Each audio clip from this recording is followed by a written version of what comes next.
Like, what are you with that? What are your thoughts on that, just in general? Like, are you firstly, are you one of them people that also you plan to build back home and one day, to move back home and live back home? Or, yeah, like, what are your thoughts in terms of like that kind of topic? I think a man should always have options. Mm. The red passport is worth money because you can make money here. And a shrewd man can move between territories. So if, let's say you had 100 grand and you want to build a home. Yes. You don't do that here. You go home and you build the actual home and you know it's there. Yeah. And you know if England gets hot, you can go anytime you feel like it. Literally. And you have everything that you need. Right. And you can build an off-grid, self-sustaining yard with batteries, with the solar panels, and live totally off-grid, owning that outright. Yes. You're full freehold. Now, if you want to live here and there, so I don't have any advice for any man other than obey the command of your spirit. Because your ancestors speak to you specifically for a reason. Now, my ancestors don't speak to you because my library isn't in your veins. Your library is in your veins. And when your people speak to you and you see an opportunity, it says do it here, it says do it there. Obey the command of your libraries who are speaking to you. Yeah. So you will find that they have a reach and a view further than these two peoples that we have. So when they speak to us for whatever reason, and I'll just give you a clue. In lockdown, I was in the middle of Lidl, right opposite my shop in Camden. And I would go and maybe spend between 60 and 80 pounds. And a voice just said to me, this is about 3 months before lockdown, buy up the place. So I spent about 280 pounds. Bags and bags and bags of food. Got a cab, boom. Mrs. is like, oh, what's all this? I said, a voice just told me, buy up the place. And then on a weekly basis, I'm just now contributing to this, what they call preppers, having a bag of food, bag of water, everything. Literally. And then you know what happened? Lockdown came. And I was good. Nobody's coming in the shop, I go home, everything was there. So a woman can respond, oh, it's a global pandemic. And I said, hey, back in the room, not in here. I like that. So when I say obey the command of your libraries, your chest, the people talk to you because they see what we don't. Because these interdimensional things that take place concurrently with our 3D reality, we have no comprehension of. And we don't need to. You just need to know that your people are there, and when they whisper, just obey the command. Just obey the command. I completely hear you. And what message or even what words of wisdom would you have for those people who, I call it mentally trapped? There's a lot of people who come to this country or once again immigrate to some other countries for many, many years, but they feel like for whatever reason they're trapped, that they can going back home is not an option. They can no longer make that transition to moving back home and actually living back home. For those kind of people who are trapped mentally, what words of wisdom would you have for them? This is all based on the programming that we've received. Well, and not just them, but for anybody, and this is more so for the people who think that they're really smart. Unlearn and relearn. So you might have 5 black people around the table at lunch in a particular office building, and they're having a conversation that is familiar to us in familiar colloquial terms, and an English person walks in and they just switch up the whole thing because they feel it's too black. Now, too black program is a piece of malware that we've adopted. There are many malware on malware on malware like that running around in our operating system that we need to unlearn, apply the antivirus, and apply what actually benefits us. So if you were in that same room and there were 5 Jewish men around the table, the Jewish man might say, I don't give a rub. And if an English person comes in the room, he's not going to change how he's speaking. He's going to speak in exactly the same colloquialisms which he is familiar with. But we will change it based on our too black malware that we've adopted. So everything that stops us is malware. Research will first of all be the most important thing. If you're planning to make a journey home, do all the research you can. Research where, what, how much, what your income will be, maybe import, export, be it knowledge based, service based, or goods between here and there, Yeah. and then execute, but unlearn and relearn. Unlearn and relearn. Like moving forward, yeah, like with all of the great work that you do, does legacy ever cross your mind? And if so, like what does legacy look to you in general? The project that I've just set up, which is called Sigma Carter. Yeah. Sigma man, no different from an alpha, maybe doesn't feel the need to make as much noise, but lives outside of society's hierarchy. So just doesn't have to take part. The Sigma Carta is the Magna Carta for Sigmas. So Sigma Carta is for men who desire to live outside of society's hierarchy. And it's a lifestyle system for personal development, spiritual development, and entrepreneurial development. So what I did was I gathered all of my brothers that I know to be true and tested with experience in the field and said, you are now contributors on this platform. So now we start to shoot shows where you might see men complaining about women. I call them trauma bonders, doing online what women might have done on a Friday night with red wine watching Friends. Now do that together online. Yeah. I said, well, I'd rather make a show with me sitting in a restaurant, having a meal with women, talking about their love language. Let me explore how you want to be loved, how you want to love a man, where the differences are, and let men observe this, because women will watch it as well. Of course. And let men learn from that. Then we have a show with Sigmas on the couch, where we're talking to them about their thought processes. How do you defy these things in society that they think are orders, that we understand they're merely making a request? Because when a doctor told me I had to give my son the vaccination, I said, are you asking me nicely, telling me, or begging me? He said, I'm telling you. I said, you're not capable of telling me nothing. Nothing. So all they're doing Yeah. is making a request. And once you're in retention of that information, you are now sovereign, not because it sounds nice, but because you know you're going to stand on that 10 toes deep. 10 toes deep. And for those people who obviously, are going to enjoy the conversation and really, really, really grabbed by obviously your energies and your wisdom and everything that we've spoken about today, yeah?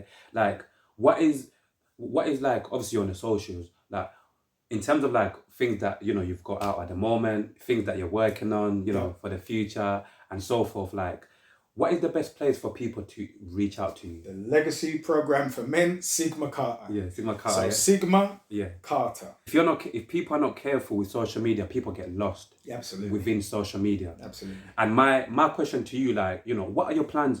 Like, you're on the socials, doing amazing once again. What, like, do you have a specific plan, like, in terms of like how you want to navigate through this social media space in general? You get me? Like, what?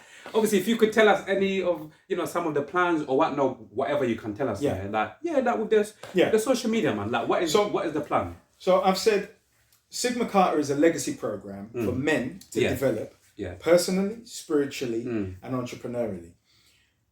That there's a wealth of materials that I'm providing on all of the socials free. And then the Patreon is paid. So there's 3 tiers. Now, the Patreon is about the application. See, I can give you all the information in the world. You read 48 Laws of Power. You read Rich Dad, Poor Dad. You've read all these books and your life hasn't changed. You just filled your head with information. Yeah. Do you know what the pain part is? The application. You see, to apply these things to your life, you have to design a routine of adoption. Because if you can read everything, if you don't adopt anything, it's just twaddle. And we like some, because in the 40 Laws of Power, spot me. Yeah. Why? What did you adopt? Yeah. Nothing. Yeah. So the paid part is in 3 parts. And then the highest tier is actually a live meetup every month. Okay. So we record the Sigma Carter podcast for the patrons. We have the short clips on social media, but the patrons get the actual Sigma Carter podcast with the guys where you're getting the direct information. But then we record 2 episodes live in central London for a 100-man audience.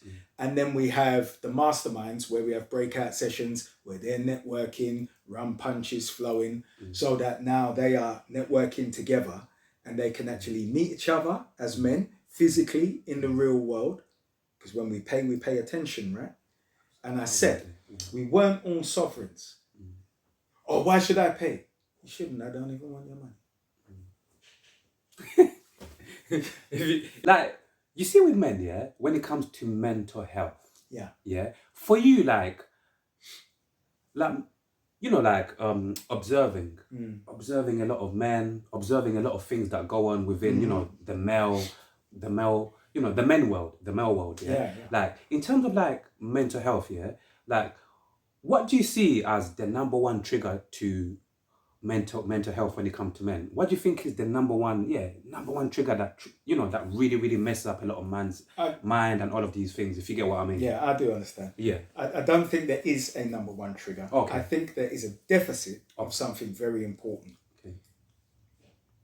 Brotherhood for men is very important. But here's the thing to understand. Interesting. As a man, when you're conveying your deepest, darkest secrets, you must use discernment, which means there's only a very narrow bandwidth of the type of man that you're supposed to share with. And when you find and identify a twin spirit that you can be naked with, you can now use your discernment to convey your deepest, darkest secrets, because they make it lighter. And you make it lighter for them. And you're both truth tellers, and you don't want anything from each other than your betterment as men. So what I want for me, I want for my brother. So remember, you asked me how I was when I came in here, and I said, very well. Please understand that I have gone through lots of dark moments in my life where you might have seen me walking with my head down in the street at some time, because I know I could have a propensity for violence whilst in those dark stages. So knowing it's got nothing to do with anybody else in the world, let me make myself as small as possible, my head down, keep my darkness to myself. Well, in my shadow work, I embrace my darkness. I fall in love with my darkness. I recognize it. And when I speak to my brothers, we can talk about that aspect of us, and we feel light. So there was a stage during, me and my sister was going up, down like this. And I went out to dinner with two of my brethren, and we had a conversation. And you know, like that, I was like, it's just like solution, boom, just like that. That happens to me sometimes. 5 minutes. When I speak to my but brothers. do you know why? Because you show discernment with who you share information based on the value of their heart.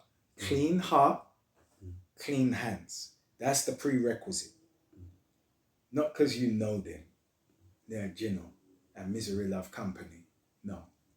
Clean heart, clean hands, use your discernment, share, because they're going to lighten the load. And it's reciprocal. You're going to lighten the load for them. And your men who are truth tellers, not yes men, who are going to say what you want. Because sometimes you're the big boss in the room. Because I've done that many times. Yeah, and everybody tell me yes, what you want to hear yes, as yes. well. And then I'll meet someone. Yeah. And when I sit down with them, I say, no, that's a virgin, and that's who you need to spend more time. That guy can pick you apart. He's going to challenge you. Because through challenging is growth. The salting that we go through, where we overcome our darkness that takes us, because suffering brings a man to his higher self. In your world, what is the definition of a real man? Because I feel like this is messing up. I feel like this question, I feel like, honestly, Dean, I feel like this question, like the misinterpretation, if that's the word, like people use the wrong kind of terms in terms of like what they mean of what is a real man. I feel like, even for me, when I went through, my early 20s, when I was just, obviously searching for answers and everything else, I got lost trying to figure out, listening to different people, listening to society. This is what a real man should do. This is how a real man is. This is masculine. This and that. Like, honestly, Dean, like, for you, like, in your reality, in your reality, like, what is the definition of a real man? So, first, let's deal with why we become confused. Of course. We become confused because the same people funding the argument that men with body dysphoria are women are funding the argument that being a man is toxic.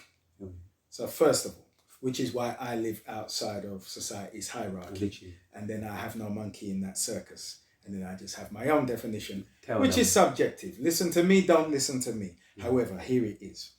A man, a real man, takes responsibility for himself. I did something, you call me on it, I put my hands up, Yeah. I've now got to deal with it with you, Yes. and I'm guilty. And the reason that I acknowledge it and took responsibility for myself Yeah. is because I desire to grow through the sorting and change for my betterment, because this floor doesn't work for me.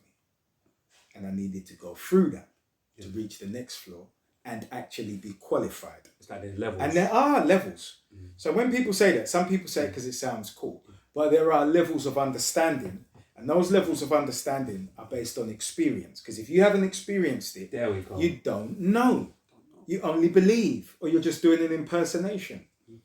So until you've actually met and overcome this hurdle, like I say, like breaking up with my son's mum, there was a pain, there were hurdles, then we had to go through a process until we were in a great place. And I say she's got a great partner and she's a great woman and my son is happy and we're good. I might say, I've been through this particular pain of losing a business and experienced. I've had problem with business partner or customers. So my negotiation skills have been impacted by that. My reasoning skills, my empathy towards other human beings, knowing that we are having the human experience, having pain. But unless I've experienced that, you can't get that in our book. So you understand, when I talk about a lifestyle system, I'm talking about how you're going to create a routine that actually adopts all of the attributes that you want to introduce into your life so that you can ultimately be accountable for you, because a free man can solve all of his own problems. Literally.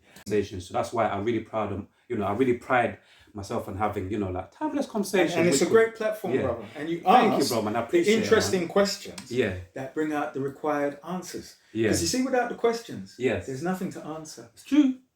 It's true.